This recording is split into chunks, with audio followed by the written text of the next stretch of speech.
But, it doesn't really matter what our opinion is. What matters is the person who's drinking, what their opinion of themselves is. And I actually have great conversations and I laugh, and I still do a lot of fun things. I just do them sober. I definitely I like my life so much better now, and I have that freedom. I'm not, everything I do isn't dependent on having a drink in my hand. What's so important about recovering is that you become connected again. The most important thing I learned about myself is that I couldn't do it alone, that I needed help to get sober and to stay sober. Welcome to the Daily Reflection Podcast. Today is January 10th, and what you were listening to is the voice of Nancy C. Nancy's from the Virginia area. She joins us today to read the Daily Reflection and share some of her experience, strength, and hope. I hope you enjoy the episode. Welcome to the podcast, Nancy. Thanks. It's great to be here. Well, it's great to have you on the show. I would like you to read the Daily Reflection for today, if you wouldn't mind.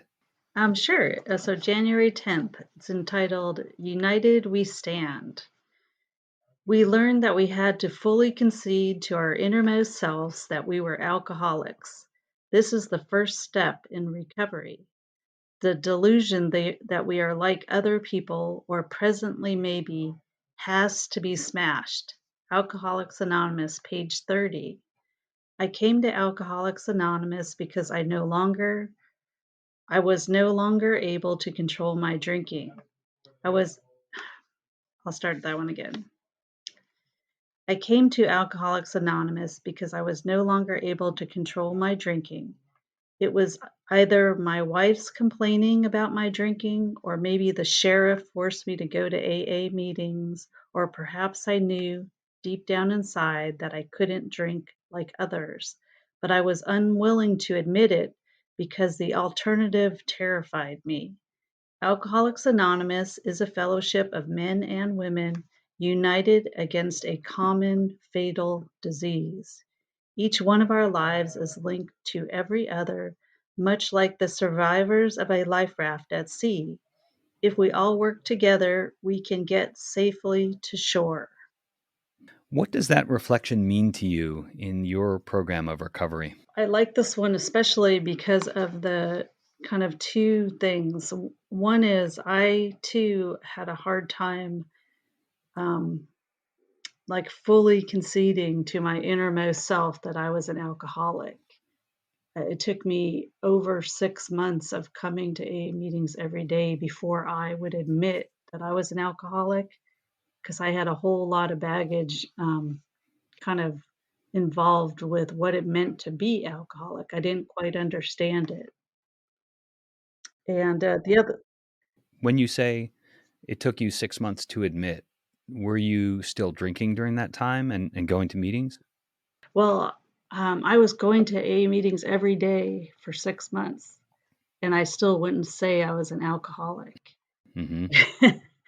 And And if you're listening to this, it's common practice in a meeting when you want to share or when the attention is pointed to you for you to introduce yourself.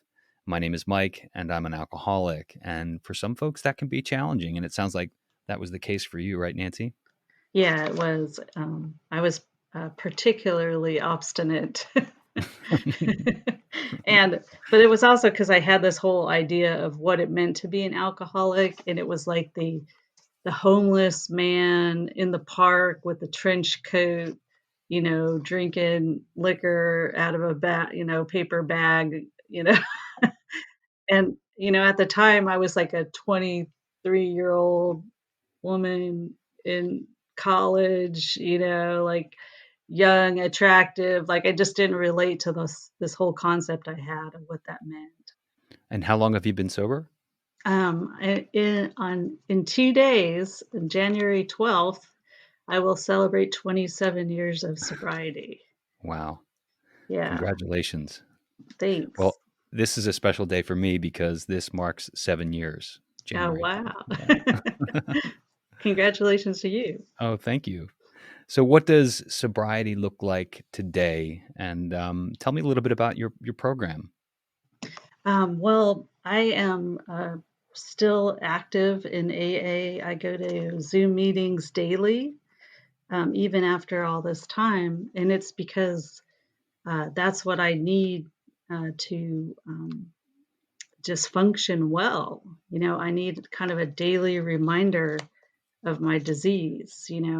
And it is fatal. It's a fatal disease. Most people die from alcoholism, like kind of these slow, uh, painful deaths where they're dehydrated and then, you know, and, the other way they die is they commit suicide or they overdose.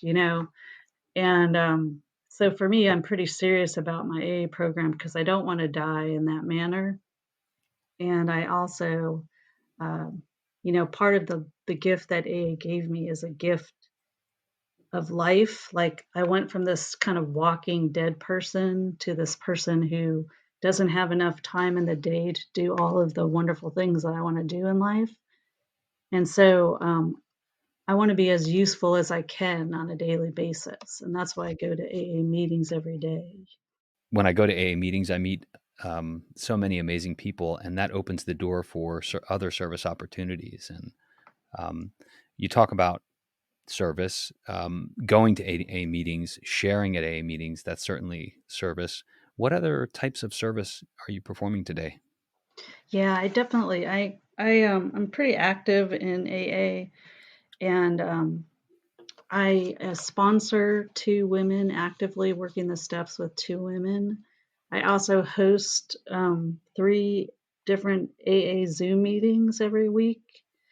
Um, and then, when we're not in the middle of a pandemic, usually I would be doing things like volunteering at picnics or giving people rides to meetings. We sometimes I would go and do what we call a 12-step call, which is actually to go talk to someone who is like currently drunk and seeking, um, assistance in sobriety. Hmm. So there's a lot of ways to be of service. But for me, it's just what's really important right now is just showing up in the Zoom meetings or in the in-person meetings to be there for the person who has like a day of Hmm. sobriety. Hmm. So that when they get there, when they, log into the Zoom meeting, they know that there's someone there that they can talk to and get help with. Mm.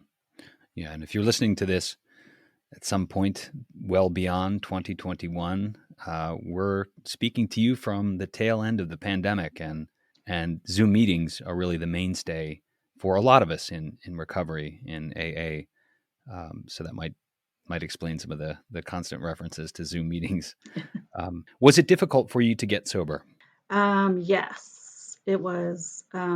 I spent actually 3 years between the ages of 23 and 26 trying to stop drinking on my own. Um, and I didn't go to AA yet. I was just trying to control my drinking, try to stop my drinking, moderate it, and I was unable to do so. Um, so eventually, I got to that place of desperation where I started talking to my friend who was in recovery, and the question I asked him was, "How did you do it?" And it's really when we start asking how that we're ready to take some action. Hmm. And he suggested I go to an AA meeting, and he actually drove me there, and he like dropped me off, and he pointed, and he goes, "Just go in that doorway." And there'll be some people in there who are sitting around in a circle and just sit down and join them. That fateful doorway so many of us have walked through. And who was this to you? Who pointed you um, in that direction? his name was Bill, and he was a guy I was dating, and he actually helped me get sober. He had 3 years of sobriety, and he watched me struggle with trying to moderate my drinking. And I'm pretty sure he already knew I was probably an alcoholic because a lot of times we alcoholics can spot other alcoholics Hmm. pretty easily. But it doesn't really matter what our opinion is. What matters is the person who's drinking, what their opinion of themselves is. And like I said, I didn't think I was an alcoholic, right? Mm. But if you asked me if drinking caused problems in my life, the answer absolutely was yes, you know. The reflection talks about how we're different as alcoholics. We're different than normal people. In what ways do you feel different than some normal people? Well, I was always different from, say, like a normal drinker. Because, my sister, for instance, she would have like one drink and then she would stop and she would say something like, "Oh, I'm feeling it." Right. And I never had that thought like, "Oh, I'm feeling it and I need to stop." For me, it was like I was just off to the races, like when I started drinking. And there was no on off switch. It was Hmm. just full on, Yeah. like, to excess. And when I drank, I did crazy things. I blacked out, like, I drank so much alcohol that I did not remember periods of time. So I would walk, I would talk, I would drive, put myself in really kind of dangerous situations because I had no memory of what was happening. But people sometimes didn't even realize that I was that drunk because I was still communicating. Hmm. But I completely had no memory of, long periods of time. I so relate. And, I often wonder, do you feel like normal people ever black out?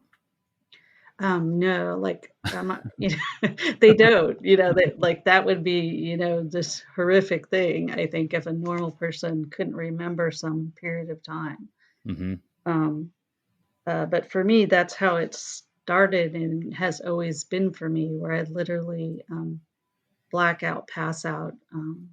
I just don't stop drinking. And Mm. so when I woke up the next morning, I had this feeling of kind of disgust with my behavior and remorse, but it was a lot of it I just didn't remember what happened. So, and most normal drinkers, they may wake up with a little bit of a headache if Hmm. they had a glass or two, or a little bit dehydrated, but they don't wake up with this feeling of dread that they want to die, Mm. which is the way that I woke up.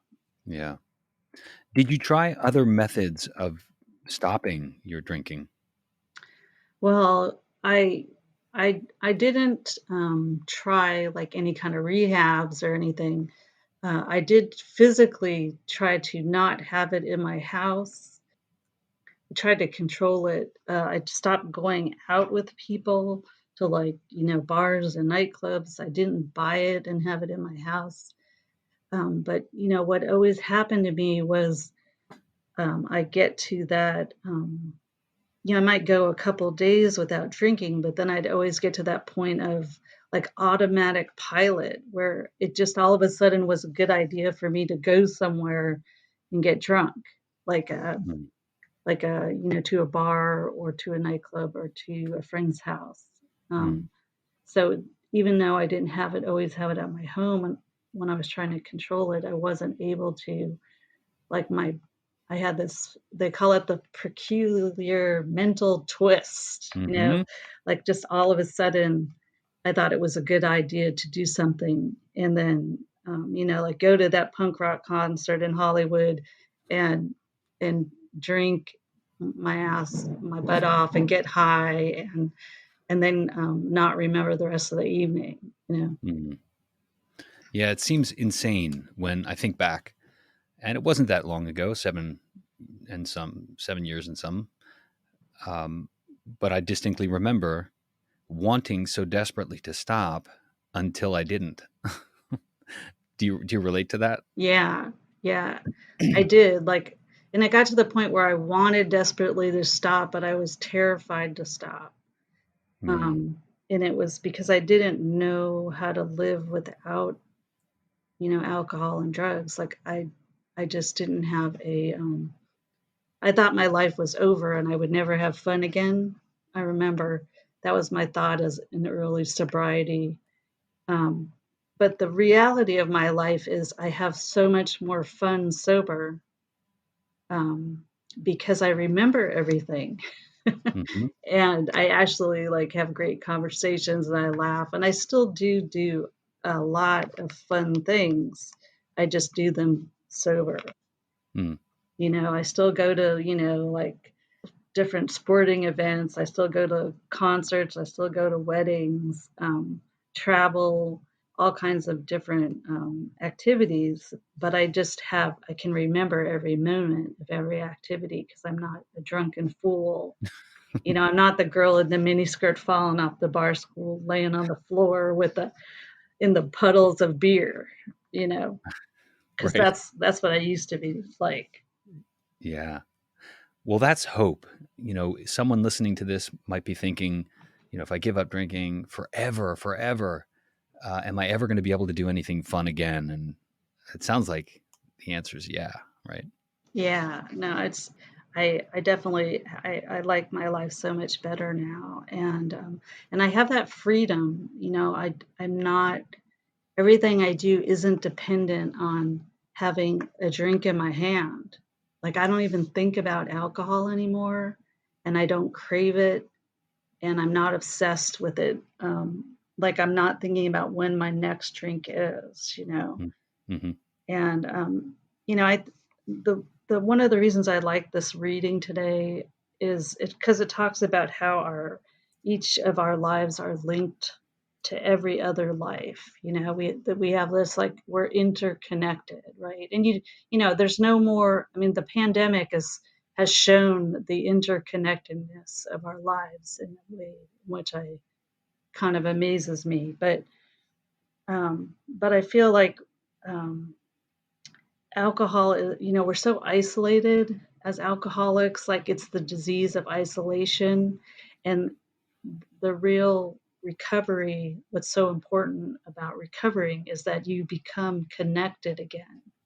You become connected to other recovering alcoholics, and you become connected to a higher power. And both of these things, the people in your life and a higher power, it helps you stay sober one day at a time.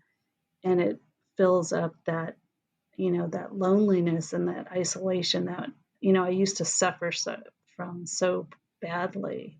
Mm. I mean, I used to just cry myself to sleep with this loneliness, and I don't feel that anymore. I definitely,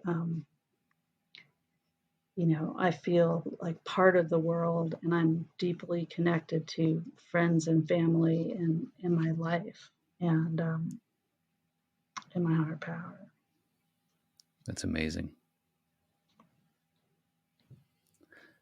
So someone listening to this might be thinking, well, how do I get this? How do I get started on this journey? It just seems so hard. What do you tell newcomers?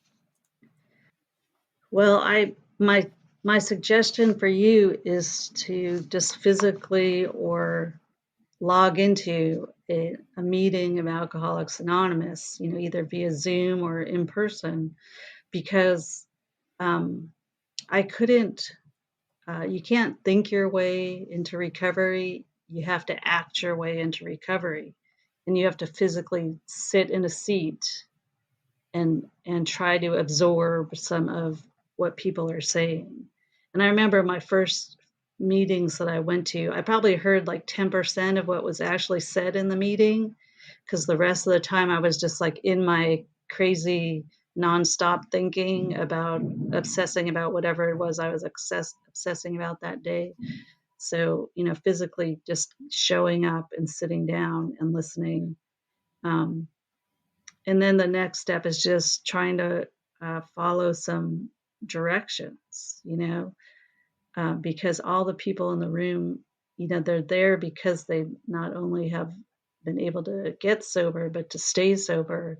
And so they're basically available to share their experience with you and to help you get sober and stay sober, Hmm. you know? Yeah, that's great. Well, Nancy, this has been a phenomenal conversation. I really want to thank you for your time And is there anything else you want to share with the audience before we wrap up? The most important thing I learned about myself is that I couldn't do it alone, that I needed help to get sober and to stay sober.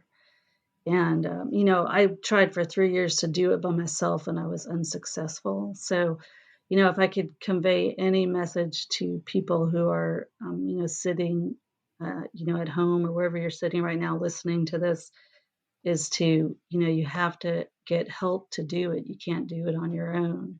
Like this reading says, you have to fully concede to your innermost self that you're alcoholic and physically get your butt to a meeting and show up and get the help that you need, because you're worth it.